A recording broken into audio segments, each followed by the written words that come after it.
Our goal at Toyota is to reduce energy consumption and to do more things with the environment and be an environmentally friendly company.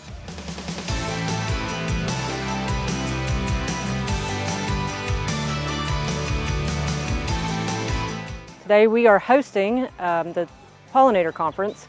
This is our 25th year anniversary for the plant, and we decided to collaborate with the DNR to host this conference to educate landowners about the pollinators. The idea originated from a meeting or conference we held back in 2018 when we had industrial folks, NGOs, state agencies, and federal agencies that partnered to look at the national trend in declining pollinator populations and the concerns we have with the potential listing of several species, including the monarch. So we've got today nearly 75 individuals representing landowners in Putnam, Mason, Jackson, and Kanawha County. We've got representation from not only Toyota, but we also have representation from the Fish and Wildlife Service, NRCS. We have some academics that are here as well.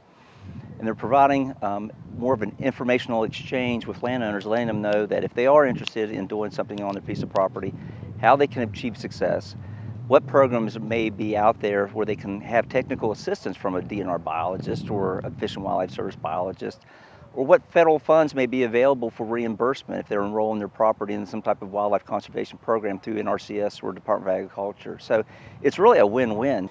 It's thought about 40% of native pollinators in the United States are in decline, and so we're trying to give them tools to help reverse that decline, which will include planting flowers and other plants that will provide them with pollen and nectar.